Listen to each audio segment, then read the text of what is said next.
A statement which reads that Godwin Emefiele, former governor of the Central Bank of Nigeria, will remain in Kuje Correctional Facility in Abuja after he failed to meet his bail conditions, reads that the former CBN boss was brought into court by operatives of the Nigerian Correctional Service (NCS), where he is being remanded. That on November 18, Emefiele was arraigned on a 6-count charge bordering on procurement frauds. Emefiele was also accused of using his position to confer a corrupt advantage on Sa'adatu Yaro, a staff of the Central Bank of Nigeria, by awarding a contract for the procurement of 43 vehicles worth 1.2 billion naira between 2018 and 2020. The vehicles included 37 Toyota Hilux at the cost of 854.7 million naira, one Toyota Avalon at the cost of 99.9 million, one Toyota Land Cruiser V8 at the cost of 73.8 million, two Toyota Hilux Shell specification at the cost of 44,200 million naira. It was also alleged to have awarded Yaro a contract for the procurement of Toyota Land Cruiser worth 138 million naira. Emefiele pleaded not guilty to the amendment and amended charges and was later granted bail in the sum of 300 million naira. And according to the court, the former CBN governor must produce 2 sureties and the like sum. The sureties must have certificates of occupancy and titles of properties within the Maitama district in Abuja. Emefiele is also mandated to deposit all his travel documents with the registrar of the court and must remain within the Abuja Municipal Council. Matthew Buka, Emefiele's lead counsel, told journalists that his client was yet to meet the bail conditions, and after the court sessions, the former CBN governor was taken away by officials of the prison service. Meanwhile, the Economic and Financial Crimes Commission opened its case in the 1.2 billion naira procurement fraud trial of the immediate past governor of the Central Bank of Nigeria, Godwin Emefiele. The trial opened before the Federal Capital Territory High Court Abuja, with the EFCC calling 3 witnesses. The embattled SCBN Hellsman was brought to court from the custodial facility of the Kuje Correctional Center in Abuja, indicating that he adhered to meet the 300 million naira bail granted him last week by the court. The FCC arraigned Emefiele last week on 6 counts charges wherein he was alleged to have committed the 1.2 billion naira procurement fraud during his time as the CBN governor. At the resumed proceedings, the prosecuting counsel for the EFCC, Mr. Rotimi Ayedepo, SAN, called an official of the Corporate Affairs Commission, Romanus, as the first witness. In his testimony, the CAC official had told the court that Emefiele was neither a shareholder nor the owner of April 16, a company he was alleged to have used his office to illegally favor in the procurement process. He also listed the names of shareholders as Aminu Yaro, Miriam Abdullahi, and Sa'adatu Yaro. The second witness, a compliance officer with the commercial bank, Remigius Ugu, told the court how various sums of money, millions of naira, were paid to the CBN into the April 1616 Investment Limited.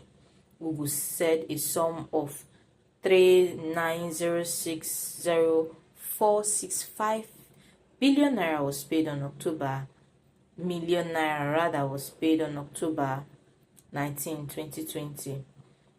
And he mentioned others by the Central Bank of Nigeria. He also told the court that none of the payments had Emefiele's name, adding that he did not know the purpose of the payment. The third witness, Deputy Director Banking Service with the CBN and former Secretary to the Major Contract Tendering Committee of CBN, Oluwole Owaye, said that his body was responsible for ensuring compliance with the Procurement Act. But when cross-examined by Emefiele's counsel, Matthew Boka, SAN, Owaye informed the court that his committee was not involved in the vetting of biddings for the award of the contract over which Emefiele is being prosecuted. Justice Hamza Musa adjourned further proceedings till January 18 and 19, 2024. President Tinubu's description of Nigerians as ordinary people out there confirms his insensitivity, disdain, PDP states. The People's Democratic Party (PDP) has knocked President Bola Ahmed Tinubu over his description of Nigerians in his budget presentation as the ordinary people out there, saying the statement exposed his disdain and utter disregard to the sensitivity of Nigerians. The opposition party also condemned the rendition of Tinubu's campaign tune inside the chamber of the National Assembly during the presentation of the budget. During President Tinubu's presentation of the appropriation bill to the joint session of the National Assembly, the lawmakers stood up as a symbol of respect, but the band was heard playing Tinubu's campaign song from when he was a presidential candidate of the All Progressive Congress (APC).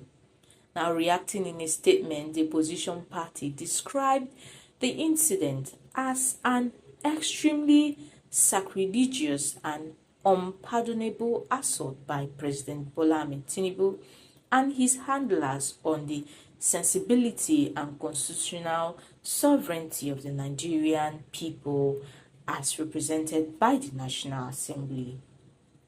The party stated that the People's Democratic Party (PDP) official handle at Official PDP Nigeria strongly condemns the rendition of the campaign tune of the then presidential candidate of the All Progressive Congress (APC) at Official APC Nigeria, now President Bola Ahmed Tinubu at Official ABAT, in the hallowed chamber of the National Assembly during the presentation of the 2024 budget estimated to the legislature.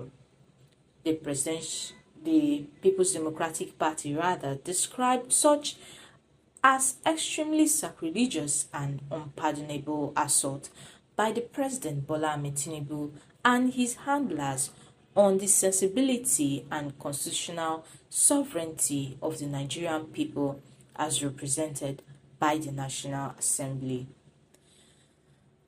In their words, the insensitive and brazen rendition of Tinubu's campaign tune amidst proceedings in the chambers of the National Assembly by government security band further confirms the apprehension by Nigerians of creeping totalitarianism and fiefdom, where an individual is being elevated as a sovereign in clear undermining of the legislature and the Constitution of the Federal Republic of Nigeria 1999 as amended. This condemnable episode, in their words, validates the concerns of the People's Democratic Party as expressed on several occasions, the latest being that of November 15, 2023, which is a Wednesday, where our party raised alarm and cautioned that our nation is dangerously sliding into cronyism and totalitarianism under the Tinubu-led All Progressive Congress administration. The National Assembly is the symbol of the collective sovereignty of the Nigerian people, which cannot be appropriated by or surrendered to any individual or cable under any guise or circumstances whatsoever. Moreover, the People's Democratic Party is appalled by President Tinubu's description of Nigerians in his budget presentation as the ordinary people out there.